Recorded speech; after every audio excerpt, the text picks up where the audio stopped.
Good morning everyone. Welcome back to my channel. Today in this video I will start a new chapter, that is chapter number 4. There is poem named If, written by Rudyard Kipling. So before we start, let me introduce about the poet. Well, this poem is written by the poet Rudyard Kipling. He was born on 1865 and died on 1936. He was an India born English author. He was awarded Nobel Prize for Literature in 1907. Okay, he had been awarded the Nobel Prize for Literature. Okay, literature means the person who works for English literature, literary. And also his famous work are King, The Jungle Book, and Just Two Story. And there is a movie also. There is a movie also made on the novel The Jungle Books. So, well, basically, it is a poem of ultimate inspiration that tells us how to deal with different situations in life. The poet conveys his idea about how to win this life and, after all, how to be a good human being.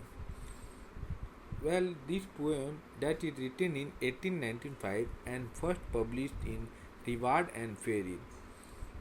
As you can see in this poem, there are four stanzas.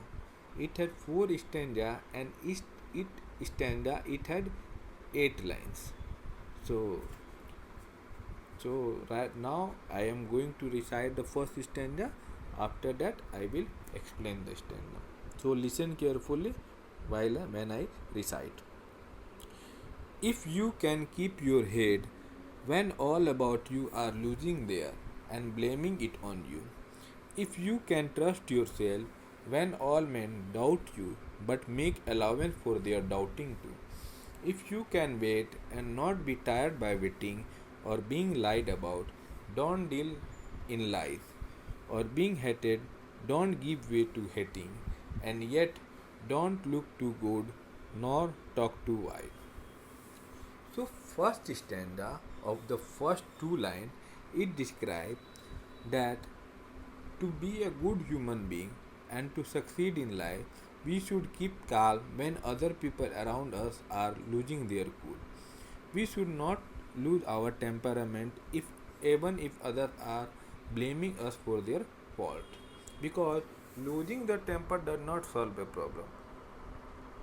Instead, keeping the head cool makes us think widely to face those tough situations, and ultimately a solution comes out.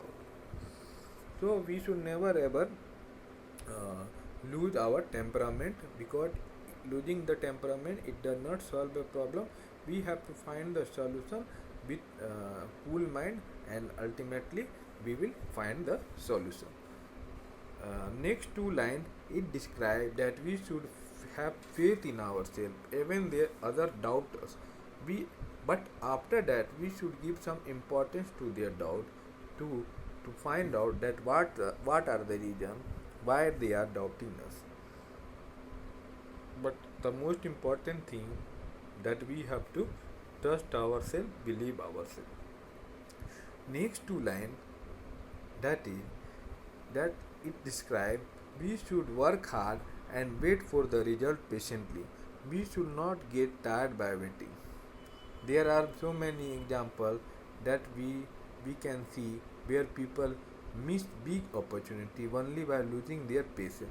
So it is very important to we should always uh, have patience and always wait, working, and do not get worry about the result. And also last line it describes that people may lie about us to others, but we should not indulge ourselves in lie. In other words, we should remain always truthful. People may show their hatred towards us, yet we should not hate them, because they hate, that's their behavior. but we should not hate them. We should show our love and respect to others. Because no man or woman is the perfect in this world. Everyone has its strength and weakness. We have to accept that and respect them for the good quality in them. Now let's move to the second stanza.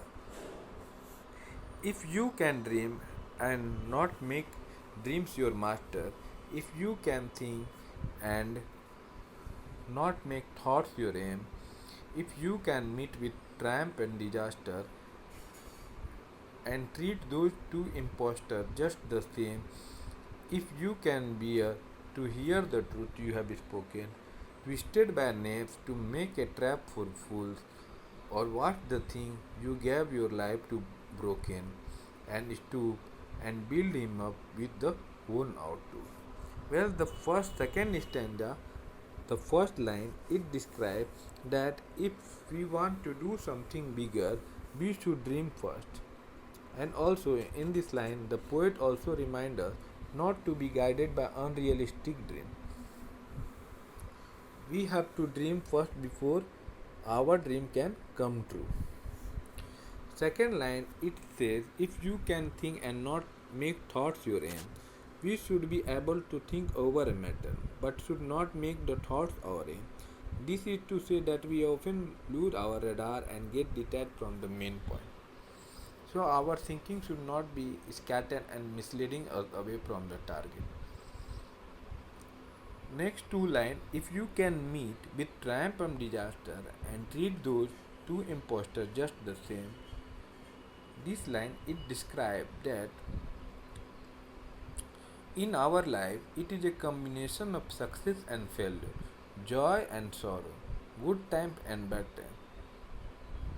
We should accept both and face both situations with similar treatment. Here the word triumph and disaster it means and two impostors, that is pretenders or cheaters. People become too happy when they succeed and forget their duty at hand. And also uh, in bad time when they get failure, they may lose their faith and confidence. So this line the poet wants to tell us that we should always be happy. We do not uh, don't be too happy if we get succeed, and don't be sad if we get failure. We should accept both the situation, whether the situation is bad or good. Fifth line, if you can bear to hear the truth you have spoken, twisted by knaves to make a trap for fools. This line it describes we have to bear the tough situation where we see that our speech or statement that is distorted by someone to befool others. Usually we see that the people always misinterpret or intentionally distort our word to use it in their favor. That's why we should not lose our temper when we after hearing that. Whether we should tolerate that and ensuring and make sure that we have spoken the truth. If we speak truth, we do not need to worry about that, because the person who misinterpret your words to the other person will soon find the truth. Last two lines, or watch the things you gave your life to broken and stoop and build him up with worn out table. We have to hold our nerves even after seeing that our favorite thing that we built with all our effort and time is broken. Then we have to pick up the scattered part and build it over again. If something, the part, the most important thing or favorite thing that we built with our hard work, dedication, and then it's broken, then we have to again pick it up that scattered part and build it all over again. This is another key to getting to the top of the world according to the poet. And also to keep our cool, it is not easy in such a situation, but patience and mental toughness, it will help us to build them again. So if we have got failure, we have not got succeed, we do not need to be panic. We have to scatter all the parts and build it all over again. And also it is not easy, but we have to keep patience and mental toughness, so that it would help us to build them again. So that is the poem first and second stanza. The poet want to describe that no matter what, we should always uh, we have to be a good human being and to succeed in life. That is the main thing the poet want to describe. And rest two stanza we will discuss in the next video. I hope you have understood. And after when we will complete this, we will complete given all the explanation, stanza explanation, we will discuss question answer. So thank you. Have a nice day.